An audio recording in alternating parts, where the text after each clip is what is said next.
آیا فنر طلای داخلی و دلار امروز در میره و شاهد پرواز قیمت هستیم یا خیر؟ امروز 14 خرداد 1405 ساعت 7:16 است. من مونا قوانپور هستم. بریم سراغ تحلیل بازار داخلی که شامل طلای 18 عیار، صندوق طلای عیار و سکه، نقره، دلار و همینطور شاخص کل بورس هست. خب چیزی که داریم میبینیم باز دوباره کندلای رنج، باز دوباره انگار همچنان بلا تکلیفی و همچنان هم این فنر داره بیشتر جمع میشه. یعنی واقعیتش اینه که هرچی بیشتر اینو بلا تکلیف نگهش دارن و بخوان قیمت رو کنترل کنن و در واقع قیمت رو تحت فشار بذارن، احتمال این که وقتی حرکتش رو شروع میکنه پرقدرت تر پیش بره وجود داره. به صورت کلی چیزی که داریم میبینیم نشانه های صعود داره. احتمال حرکت روی بالا رو بیشتر ما ازش میتونیم ببینیم، ولی رنجه، فعلا رنجه و میگم این بلا تکلیفیه ممکنه که وجود داشته باشه، ضمن اینکه امروز به هر حال بازار تعطیله و طبیعتاً ممکنه که خرید و فروش آنچنانی هم اتفاق نیفته. بریم سراغ خود صندوق عیار ببینیم که دیروز رو به عنوان آخرین روز معاملاتی چطور بوده. خب رنجه ولی سبز بسته شده، یعنی در نهایت خیلی حرکت خاصی نداشتیم برای کسانی که میخوان خرید بکنن. همچنان هم فرصت ورود وجود داره ولی به نظر میاد که شنبه رو میتونه مثبت باشه. و ببینیم که سکه در چه وضعیتیه. بازم میگم چون دیگه امروز که تعطیله طبیعتا خیلی انتظار نداریم که بازار اتفاق خاصی براش بیفته و اما سکه هم وضعیتی تقریبا مشابه عیار ما داریم براش میبینیم و فکر میکنم که میگم از دید من حرکت رو به بالا برای قیمت ها خیلی احتمال بیشتری رو داره، هرچند که برای سکه هنوز یه جایی رو داریم، یه گپی رو اون پایین داریم روی 168 میلیون تومان، ولی خیلی من امیدوار و دلخوش به این که قیمت ها اینقدر بخواد پایین بیاد نیستم حقیقتا. بریم سراغ نقره. یکی از دوستان برام نوشته بود که مس رو هم تحلیل کنیم. من اگر سرچ میکنم اگر مس هم بود حتما تحلیلش رو انجام میدم. نقره هم در حال رنج زدن هست با توجه به اینکه دیروز نزول داشتیم در نقره اما در بازار ایران تغییری توی قیمت نقره خیلی اتفاق نیفتاده. یکم به نظر میاد که عجیب غریب این ماجرا، ولی در نهایت میتونه که از حوالی 380 تومن دوباره به سمت بالا حرکت بکنه اگر نزول هم داشته باشه.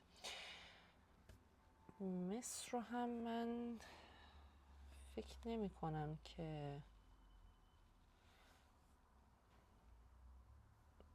مثل اونس جهانی مصر رو اینجا به من نشون میده، ولی اینکه قیمت داخل شاخص کاتودش رو میخوان دوستان یا چی نمیدونم. حالا اونس جهانیش رو که نگاه میکنیم در تایم فریم روزانه نزول اساسی رو میتونه که شامل بشه. حالا تایم فریم 4 ساعتش هم بررسی بکنیم.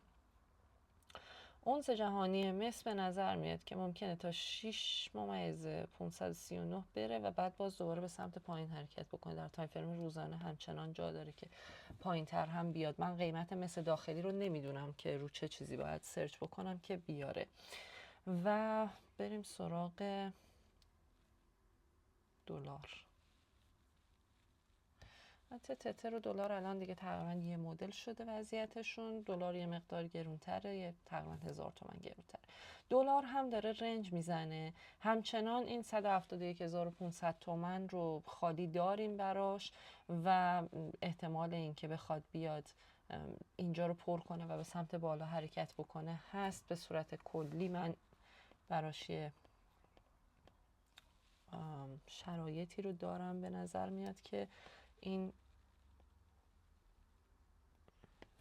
اینجا رو اگر اینطوری در نظر بگیریم، یه الگوی پرچم هم درست کرده، البته به شرط اینکه بشکنه. خب اینطوری که نگاهش میکنیم وضعیت یه خورده برامون واضح تر میشه. خط روند در RSI شکسته شده، طبیعتاً میتونه که یه پولبک کوتاه بده و بعد دوباره حرکت به سمت بالا. یعنی دلار هم همین روزاست که این فنر جمع شدهش باز بشه و حرکت اساسیش رو ببینیم. و اما شاخص بورس رو ببینیم دیروز چه کرده. امروز هم که کلا تعطیله و میره تا شنبه. شاخص بورس مجددا دیروز رو منفی بسته و داره توی یک ناحیه‌ای رنج میزنه. اینجا هم باز میگم از نظر من باید آمادگیش رو داشته باشید که شروع کنه به یک اصلاح. ممکنه این اصلاح خیلی اصلاح عمیق و اساسی نباشد روی شاخص حداقل، ولی اینو در نظر بگیرید که این بالا رفتن ها خیلی ورود نقدینگی و اتفاقات عجیب و غریبی که بگیم داره پول وارد بورس میشه نبوده. اما به صورت کلی اگر خواستید که واردن بشید بذارید که یه اصلاحی داشته باشن و توی اصلاح ها وارد شید. الان جای مناسبی برای سرمایه گذاری نیست و احتمالاً شاخص سازها رشدهایی رو داشتن. خب اینها تحلیل و دیدگاه کلیه من هست راجع به بازار داخلی. میتونه خطا داشته باشه. خوشحال میشم شما هم نظراتتون رو کامنت کنید و به من بگید که به نظرتون امروز آیا این فنر دلار و طلا در میره یا به خاطر تعطیلی همچنان هم در رنج باقی خواهد موند. ضمن اینکه اگر ویدیو براتون مفید بوده لایک یادتون نره و این رو بدونید که ما هر روز آپدیت تحلیل بازار رو خواهیم داشت و میتونید که سابسکرایب کنید که از تحلیل روزهای بعد هم مطلع بشید. امیدوارم که روز پرسودی داشته باشید.